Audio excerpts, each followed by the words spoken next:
بسم اللہ الرحمن الرحیم نحمدہ ونصلی علی رسول الکریم.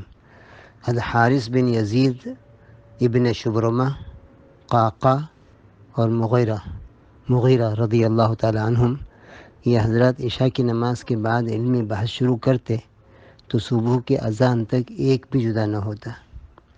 لیث بن سعد رضی اللہ عنہ کہتے ہیں کہ حضرت امام زہری رحمۃ اللہ علیہ عشاء کے بعد باوضو بیٹھ کر حدیث کا سلسلہ شروع فرماتے تو صبح کر دیتے. اور ایک بزرگ کہتے ہیں کہ امام ابو حنیفہ رحمۃ اللہ علیہ امام مالک رحمۃ اللہ علیہ کو میں نے دیکھا کہ مسجد نبوی میں عشاء کی بعد سے ایک مسئلے پر بحث شروع فرماتے اور وہ بھی اس طرح ہوتی کہ نہ کوئی طعن اور تشنیع ہوتی نہ تغلیظ، اور اسی حالت میں صبح ہو جاتی اور اسی جگہ صبح کی نماز پڑھتے. ابن فرات بغدادی رحمۃ اللہ علیہ ایک محدث ہیں. جب انتقال ہوا تو 18 صندوق کتابوں کے چھوڑے، جن میں سے اکثر خود اپنے قلم کی لکھی ہوئی تھی.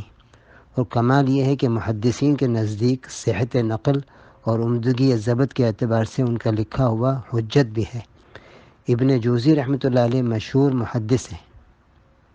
ابن جوزہ رحمۃ اللہ علیہ مشہور محدث ہیں. 3 سال کی عمر میں باپ نے مفارقت کی، یتیمی کی حالت میں پرورش پائی، لیکن محنت کی حالت یہ تھی کہ جمعے کی نماز کے علاوہ گھر سے دور نہیں جاتے تھے.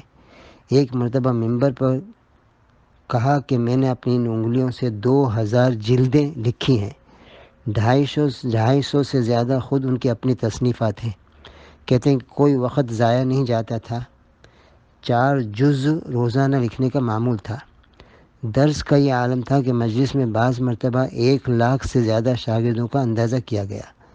عمرا، وزراء، سلاطین تک مجلس درس میں حاضر ہوتے تھے. ابن جوزہ رحمۃ اللہ علیہ خود کہتے ہیں کہ 1 لاکھ آدمی مجھ سے بیعت ہوئے اور 20,000 میرے ہاتھ پر مسلمان ہوئے. اس سب کے باوجود شیعوں کا زور تھا، اس وجہ سے تکلیفیں بھی اٹھانا پڑی.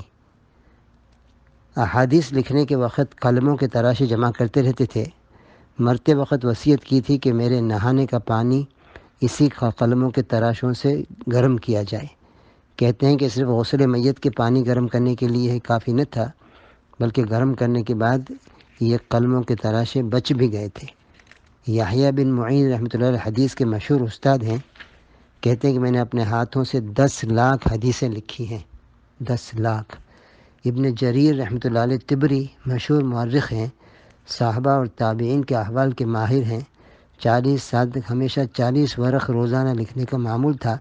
ان کے انتقال پر شاگردوں نے روزانہ کی لکھائی کا حساب لگایا تو بلوغ کے بعد سے مرنے تک 14 ورقوں کا روزانہ کا اوسط نکلا. ان کی تاریخ مشہور عام طور سے ملتی ہے. جب اس کی تصنیف کا ارادہ ظاہر کیا تو لوگوں سے پوچھا کہ تمام عالم کی تاریخ سے تو تم لوگ بہت خوش ہوں گے. لوگوں نے پوچھا اندازاً کتنی بڑی ہوگی؟ کہنے کہ تقریباً 30,000 ورق پر آئے گی. لوگوں نے کہا اس کے پورا کرنے میں سے پہلے تو عمریں فنا ہو جائیں گی.